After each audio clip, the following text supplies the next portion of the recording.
So, in this segment, we're going to be talking about how Brexit has damaged the books industry, and that's authors and publishers specifically that have been impacted by this. So, once again, more Brexit dividends. Great news, guys. So, Brexit resulted in a border in the middle of the Irish Sea, which is something we've spoken about a lot. UK residents not being able to travel or live in mainland Europe red tape free. Also, UK citizens having to leave the EU because they couldn't get settled status. And the obviously great and noble, sizable lorry parks in the great and noble city of Kent having their night skies ruined by lots of bright lights all night long. But the point of this article, a video even, is to talk about the books industry. So, Brexit is now bringing a particular type of curse to the world of books. Following the end of the Brexit transition period, the UK no longer participates in the EU's regional exhaustion of IP rights system. So that's designed to protect the intellectual property rights holder. Typically, that would be the author or the publisher in this case. The Intellectual Property Office consultation on the UK's future copyright exhaustion regime is now facing uncertainty. The government's consultation, launched on the 7th of June, is considering weakening the copyright rules, which will impact the economy, and as the Save Our Books campaign states, will result in fewer books and fewer authors for fewer readers. So why the government are doing this is very bizarre. I can't imagine why they would want to weaken the copyright rules that we have that are based on EU's copyright rules. Are they doing this just to say, oh look, because of Brexit we can weaken the copyright rules? I don't know. It's very strange. I mean, nothing this government does makes sense, but this one's just a very odd one.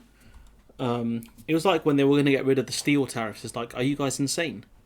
I don't understand why they're doing this specific thing, but I don't understand a lot of the things they do.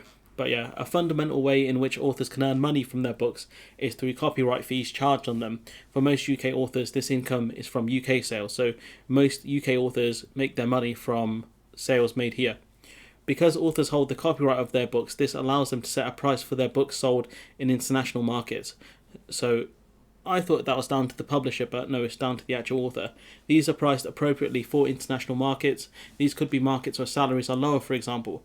The law currently prevents the unauthorised importation of international copies of books into the UK, which will undercut the domestic market. Say, for example, a book's published in a place with a lower wage, say, for example, Moldova. I don't think Moldova is actually a member of the EU. Roll with it. But yeah, so the wages are lower there, so the book's price costs less there. And so what this rule is designed to stop is a book being published in Moldova, then being re-imported into the UK to undercut the UK's version of that book, if that makes sense. And we're no longer wanting to do that for some reason. I don't get it. This would undercut the domestic market. The domestic market is where authors get the majority of their living, not necessarily a huge living, but a living nonetheless. So UK authors, unless you're one of those big international sellers like a certain transphobic person, which we will not mention, she who cannot be named, most of the money is going to come from domestic sales in the UK, and that could be damaged by this, because if it's possible that sort of people on eBay and booksellers can import cheaper copies that are published elsewhere, re-import them into the UK and sell them at a lower price here, they'll definitely do that. I think eBay will be a big market for that, to be honest. The copyright protection is crucial for UK authors who sell their works abroad, as without the UK market, as without it, the UK market will be flooded with books produced and sold at a lower rate to correct the UK version, to the correct UK versions. I mean, predominantly China would be the ones who would do this, if there's anyone who would do this. It's not just author incomes that are at risk. Publishing companies and the wider book trade will also suffer financially if these changes are agreed. The book trade believes that in a worst case scenario, this could cost the UK publishing industry up to 25% of its print revenue, almost £1 billion. So the essentially authors and the books publishing industry could lose £1 billion because the British government don't want to keep in play current copyright rules. And why they want to do this, I don't know. Maybe these companies and these authors didn't donate enough to the Tory party, who knows.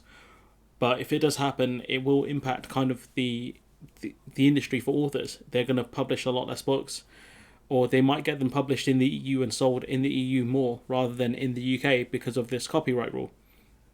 Lower print revenue means lower fees for rights holders, lower incomes for authors, and fewer books for you to read. The range of books that are available will become narrower too, as publishers will not want to take commercial risks. They'll go for the ones that are guaranteed to sell, which, in terms of books, that's where you can get a lot more leeway with creativity.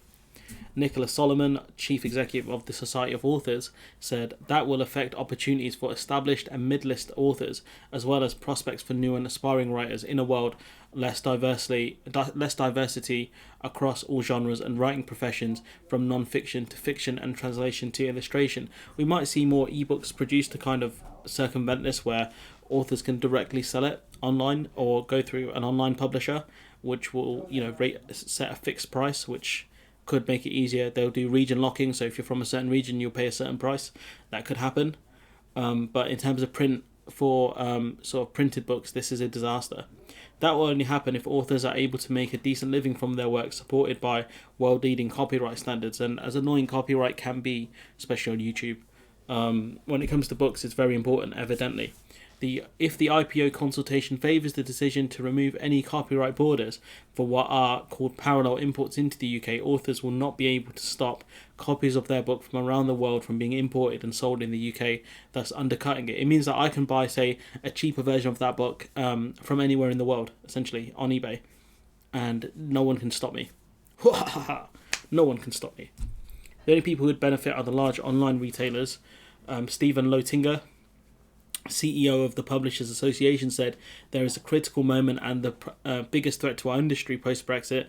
The strength of the UK's copyright laws is key to ensuring that authors and publishers are paid well for their work. What can we do? We must lobby MPs. I mean, I'd be writing some fat checks to the Tory party right now and to specific MPs and get them to urge the government to avoid a radical shift to the way the books industry operates, refuse to adopt the proposed international regime, and keep the current exhaustion model.